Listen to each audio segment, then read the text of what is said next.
Okay, YouTubers, I gotta show you this. I made my own colloidal silver, and twice I found that the inverted V pattern, or upside down pyramid, really produces a lot of colloidal silver.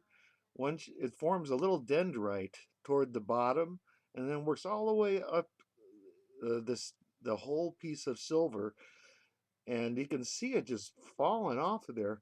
Forms a dendrite, looks just like electricity, just like a stone when you cut it, a dendritic agate, and it's got those little trees in it.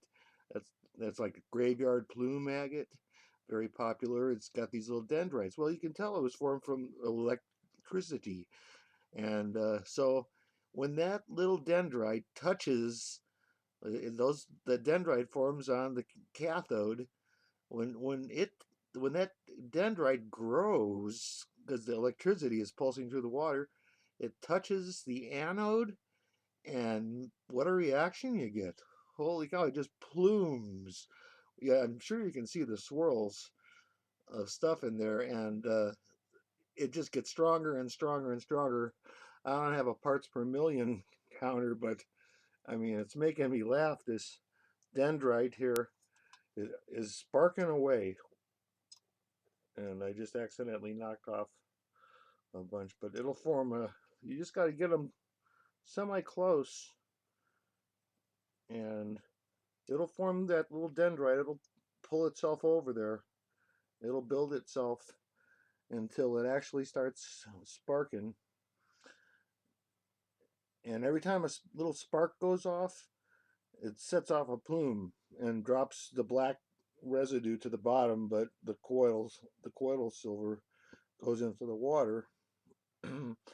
So I did it with four 9-volt batteries and silver bezel for jewelry, and it fits right in the holes. It just happens to be the same size as the battery holes, and it's just a coffee pot for free from Gavelia. When you order coffee, they give you the coffee pot for free, and I just plug them, in to see how it's plugged in. It's in series there.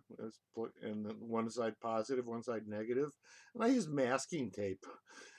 But the most important thing is to use that V structure and to let them almost touch at the bottom. And boy, you've got it. This is only my second batch, and I'm very pleased. I think I'm going to be going in the colloidal silver business here real soon, because I have a funny feeling I'm going to get, oh, 1,100 parts per million with no sweat. And it's distilled water with nothing in it. Most people put a little something in it to get it started. Well, not me. So there's another colloidal silver video, but you can do this.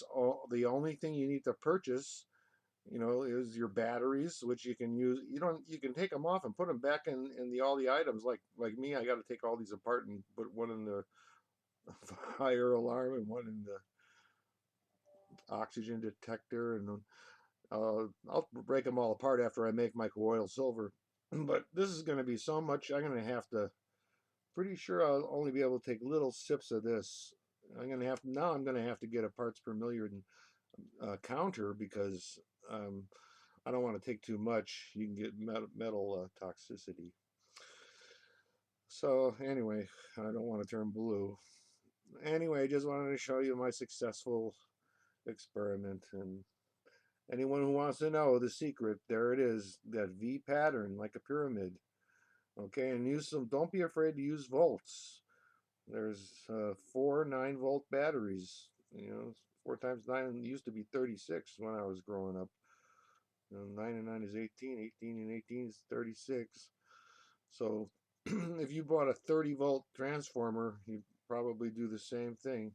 Just plug it in, and then you can get these little extenders that have two wires that come off of them, and just hook an alligator clip up to that and clip it on your silver, and you can plug it into the wall, and don't even have to buy batteries. But this sure is convenient and really pumps. It's just the right everything, amperage and voltage. I'm telling you, it rocks. look at the color on that, and it hasn't even got the Kindle effect yet. You know, when it's done, it sits and then it turns colors, and if it goes green, that's a real high percentage. My first batch, um, when you leave it in the refrigerator and it stays cold, the Kindle effect doesn't take effect. So I poured a little bit in a Sobe bottle like that, just a little bit in the bottom, and you can see that was my first batch. It's kind of green. Well, the other batch, I looked at it and it really turned bright, like bright green or something. I mean, that must be a real high percentage. I don't know. I know yellow is 5 to 20 parts per million, and then it starts turning colors, and blues, I guess, is pretty high percentage. But they say 70 parts per million is what you need at least to do any good. So maybe I can hide that toilet paper roll if I hold this over here, and you guys would never know that my room is a scientific laboratory in disguise. Anyhow, I better get this away from my computer before I spill it all over the place. And thank you, YouTubers. You rock. Bye.